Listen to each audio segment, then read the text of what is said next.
for some reason, while our narrator continues. The evidence of an immoral sacrifice, weakening oneself when the strength lost, is not one given to the intended. I don't... What? She knows better. He would not want it to be so. A body without a soul, a mass of chemicals, aware. Pick a fucking sentence and stick to it, you fragmented dingo man. The warrior wakes up, but then we're suddenly back in the terrain of Testament. Oh, and now we have purple dialogue balloons. Oh, wait, never mind. Now 3 panels, one with a woman, one with the warrior in makeup, and one guy who I don't recognize. Awareness, by hope, by desire, by purpose. Because as you know, Mr. Anderson, it is purpose that created us. Purpose that connects us. Purpose that pulls us. That guides us. That drives us. That defines. It is purpose that binds us. We are here because of you, Mr. Anderson. We are here to take from you. Wait, where the hell did you all come from? And now back to the terrain of Testament with more bullshit philosophy before a 2-page spread that I need to turn on its fucking side. Oh, looky, it's brown smoke. Yes, this was very necessary. Oh, and by the way, if one of those text boxes is supposed to be his basic, instinctual, aggressive blah blah, and the other his pseudo-intellectual philosophizing, then why the fuck do they both have an entire paragraph of rambling? All that can be seen will also have eyes! Well, it's good to know my refrigerator's going to have eyes. Oh, but prepare to have your minds go into full-blown. See, you know those tassels that the Ultimate Warrior wears around his arms? They talk to him. Oh yeah, his friggin' tassels are talking. What the hell? Even Warrior is horrified by this turn of events. And when this guy thinks something is wrong, you know there's something seriously messed up about the universe. Set yourself. This battle has only just begun. We've only just begun to live. No more voices! I want to feel it! Huh, the Ultimate Warrior is hearing voices. Why am I not surprised? This Lakara comic does not contain nearly enough destructivity, Hulk Hogan! Marshmallow skies! Well, let me tell you something, Mean Gene. You'd better finish that comic, dude, or I only got one question for you. What you gonna do when I unleash these 24-inch pythons of science on you, dude? So anyway, the warrior stands in front of the mirror from the Never-Ending Story, and a huge demon dog comes out of it. And no, of course, the caption boxes are of no help whatsoever. I guess it's supposed to be a metaphor of warrior conquering some beast within, but I have no idea why he has to tame it, why the tassels are talking, and why we now have yet another text box of red text on white. Fuck! What's this one supposed to be? Then suddenly, a blue version of the warrior comes out of the mirror and tackles him. What? Oh, and the demon dog got split in half, even though on the last page the warrior was just holding its jaw and not its midsection. And oh my god, I've barely even touched the artwork for this thing. Just take this fight scene. The mirror warrior is punching warrior here, I guess, but how? It looks like the punch either passed right through him or is going under his arm, and his face just looks like it got buried in the warrior's chest.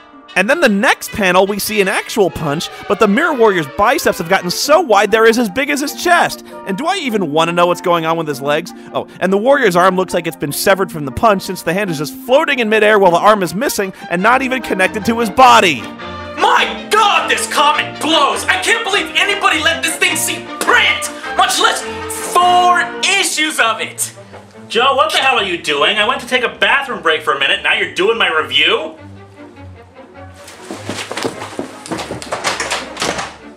Mirror Warrior keeps wailing on him until finally his tassels motivate him into properly fighting back. Let's asphalt this asshole! Okay, I want to integrate that phrase into my regular vocabulary now. He strikes with one punch, which I guess is enough to take him down.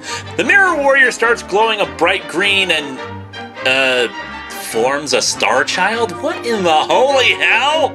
Did this maniac even pay attention to people when they told him this comic made no sense? I mean, you can't just assume that people know what's going on inside of his head. Wait a second, who the hell am I? Well, ignoring the Star Child, the warrior punches something and apparently shatters reality, which is how we got into this mess to begin with, and then leaps out at the reader. I will take back all that has been taken! Dude, this comic is so deep, man! It speaks to me on a level that is both badass and philosophical! I am well aware of what has been done and what I am becoming! And that thing he's becoming is, purple. And then he's back to normal and picks up a shard of glass. However, they are not aware of what I intend to do, for there is one piece of my past that I refuse to see shattered! And then what I think is an unface-painted warrior tells him that his presence is requested. And that's it! That's the comic! The fucking thing lied to us! He didn't tell us what was going on! Don't go there! This universe is really annoying! Shut up! Well, now it seems I have to do another issue of Warrior. Somebody fucking kill me.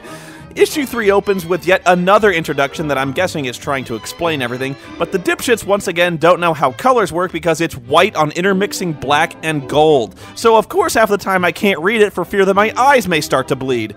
Believe me, you'll need to know! If that's the case, then why the hell did you make it so damn hard to read? Word. The only thing I can make out is the reiteration of the bullcrap about the colors, and once again pointing out that they were reversed for issue 1 as if it really made a difference, and some additional definitions at the bottom. Warrior, him, that's right, ellipses, character warrior and real life person. Why are there ellipses in the middle of a definition? Definition the second of warrior. Genetically speaking, as in ellipses, he was a great warrior, but not the one. Not the one. When challenging yourself, include your mind. Knowledge is power. Always believe.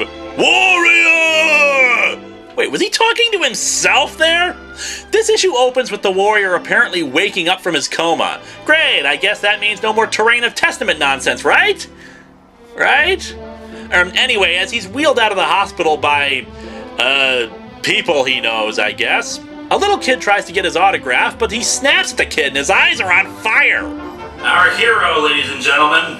Warrior's girlfriend, I guess that's his girlfriend, tries to console the kid, but when they're in the limo, Warrior tells her not to make excuses for him. And dear lord, the artwork once again takes a right turn into distended carnage. Though let's be fair, the art for any issue of Warrior seems custom designed to make us cringe. The girlfriend's stomach is as wide around as her neck, along with disproportional hands and head. The warrior's wagging his finger at her while his chin protrudes out past his face, and they even need to open the sunroof in order to fit him into the limo.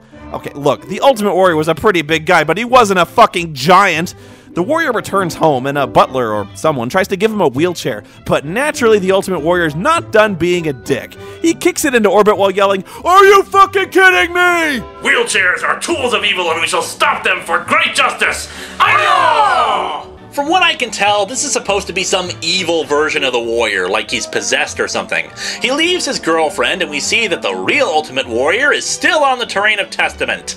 What the hell? What's going on with this text? The warrior really amps up the pointlessness in this version as he narrates in huge text boxes, and suddenly the Terrain of Testament starts to burn from lava flowing around him. There's a passenger jet flying through the lava, and everyone on board is panicking. Who are these people? How did they get into the Terrain of Testament? Or, most importantly, who the hell cares? If you want to be my lover, you gotta get with my friends. Make it last forever. Friendship never ends, Hulk Hogan. The bistro has cooked up your last meal, and it's the sauce of destrucity that flows through the gooey and gravy vein of the warrior. Look at this thing! It's like the warrior consolidated all of his wisdom that he'd have in a single page into one huge-ass paragraph. Naturally, it looks really, really stupid, and I refuse to read this much densely concentrated stupid. Warrior digs through the wreckage of the destroyed plane while his tassels encourage him not to. Man, is he ever juiced with Jet Jack. Jet Jack? What in the hell? Oh, it of course has a definition right there. Adrenaline. If you mean adrenaline, just say adrenaline, you fucking dumbass! Then the warrior runs into a two-headed snake, which he promptly rips apart. Sacrifices in the name of destrucity! Let's just put this piece of shit to rest. The Ultimate Warrior's jet-jacking off